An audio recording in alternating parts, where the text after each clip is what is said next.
No sé cuántos de ustedes se habrá topado alguna vez con la sorprendente historia de un escocés llamado John Harper, nacido en Escocia en 1872. Yo me topé con esta historia hace unos meses providencialmente.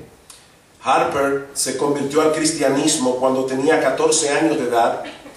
De inmediato comenzó a manifestar una intensa pasión por compartir con otros el mensaje del Evangelio de Cristo. Y fue una pasión que lo dominó durante toda su vida. A los 17 años comenzó a predicar el Evangelio en las calles de su villa en Escocia. Él trabajaba de día en un molino para poder sostenerse económicamente.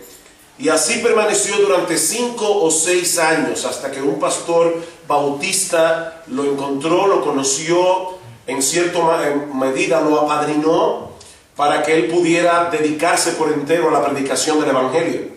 En 1896, a la edad de 24 años, Harper comenzó a pastorear su propia iglesia en Londres, con apenas 25 miembros. Unos años después, la membresía de la iglesia era superior a las 500 personas. Durante ese lapso de tiempo, John Harper se casó, tuvo una hija a la que llamaron Nana, pero su esposa murió cuando la niña era todavía muy pequeña. Su celo como evangelista llegó a ser tan conocido que la iglesia de Moody en Chicago lo invitó en 2 ocasiones a cruzar el Atlántico para ir a predicar el Evangelio allí. Y fue precisamente en el segundo viaje que sucedió el incidente que yo quisiera compartir ahora con ustedes esta noche a modo de introducción. Su hija Nana recuerda que cerca de la medianoche, en el barco en el que viajaban, dice que ella sintió que el barco había chocado con algo. Ella se enteró luego que había chocado con un iceberg y el barco comenzó a hundirse. Y aunque Harper tenía la esperanza de que iba a venir otro barco y los iban a rescatar, él tuvo la precaución de poner a su niña de 6 años en uno de los botes salvavidas, dejándola al cuidado de un primo mayor que iba con ellos en el viaje. Esa medida de precaución le salvó la vida a Nana Harper, la cual murió en 1986 con 80 años de edad. Y me imagino que ya muchos suponen que el barco en el que viajaban era el Titanic, que se hundió el 14 de abril del año 1912. Pero hay una parte de la historia de John Harper que no conoceríamos a no ser por el testimonio que un joven escocés compartió 6 meses después del hundimiento del Titanic en un culto de oración en Escocia. Él cuenta que estaba flotando en el agua helada, agarrado de uno de los escombros del barco, cuando de repente una ola empujó a John Harper a su lado, que también estaba tratando de mantenerse aferrado a un trozo de madera. Y Harper le preguntó: ¿eres tú salvo? No, no lo soy, le respondí. Él entonces replicó: cree en el Señor Jesucristo y serás salvo. Las olas alejaron a Harper una vez más, pero un poco después fue empujado nuevamente a mi lado, dice el joven. ¿Y ahora, eres salvo?, le preguntó. No, le respondí. Cree en el Señor Jesucristo y serás salvo. Entonces, perdiendo su asidero en la madera, Harper se hundió. Y allí solo en la noche y con 2 millas de agua debajo de mis pies, confié en Cristo como mi Salvador. Yo soy el último convertido de John Harper, dijo él. Hasta el último suspiro de su vida, este hombre fue dominado por la pasión de compartir el mensaje del Evangelio. Y todavía estando a punto de morir ahogado, allí en el mar, fue el instrumento que Dios usó para que este joven pusiera su confianza en el Señor Jesucristo. Y es precisamente acerca de esa pasión de la que yo quiero hablarles en esta noche. Pasión por compartir el Evangelio. Y debo aclarar mis amados hermanos, que mi meta esta noche, mi propósito esta noche, no es que ustedes salgan de este lugar aplastados por el peso de la culpa, por su poco celo evangelístico. No, esa no es mi meta. Mi meta es animarlos a compartir la más extraordinaria noticia que un ser humano haya escuchado jamás.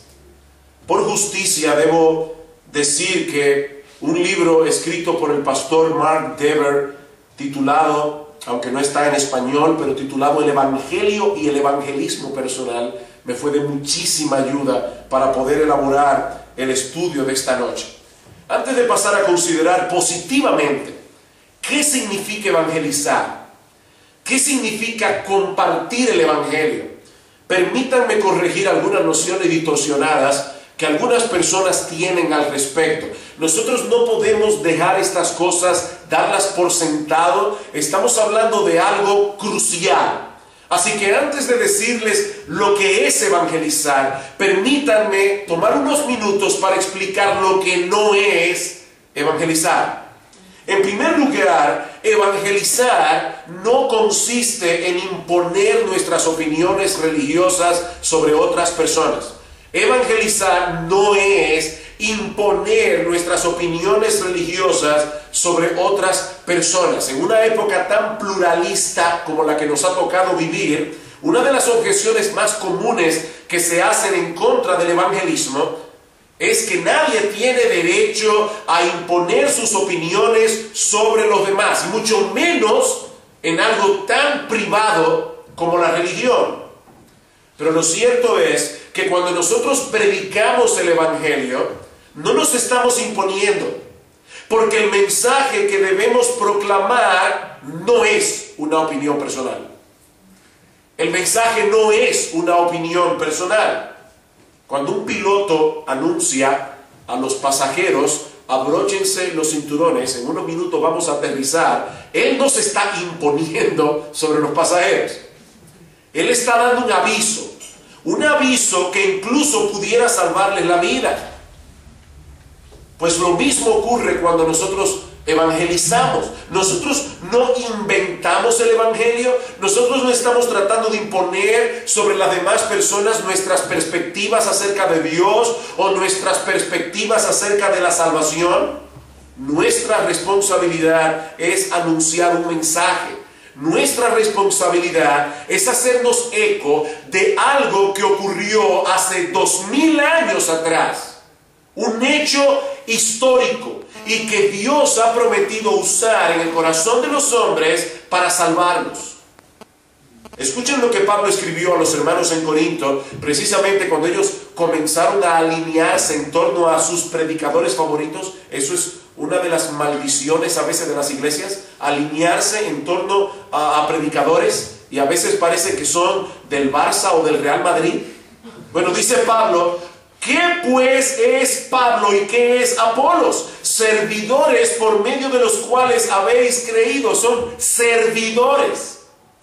Y eso según lo que a cada uno concedió el Señor. ¿Recuerda lo que decíamos ayer? En una comunidad de gracia, solo Cristo, el dispensador de esa gracia, debe ser exaltado y alabado, no los predicadores. Dice Pablo, yo planté, Apolos regó, pero el crecimiento lo ha dado Dios. Así que ni el que planta es algo, ni el que riega es algo, sino Dios que da el crecimiento. Por más eficaz que un predicador pueda ser comunicando el mensaje del evangelio, él no tiene en sí mismo el más mínimo poder para hacer que sus oyentes se conviertan. Nadie es capaz de imponer el cristianismo sobre otra persona. Juan capítulo 1, versículo 11 en adelante. A los suyos vino, los suyos no le recibieron, mas a todos los que le recibieron, a los que creen en su nombre, les dio potestad de ser hechos hijos de Dios, los cuales no son engendrados de voluntad de carne, ni de voluntad de sangre, ni de voluntad de varón, sino de Dios. Solamente Dios puede parir hijos espirituales. En segundo lugar, evangelizar no consiste en compartir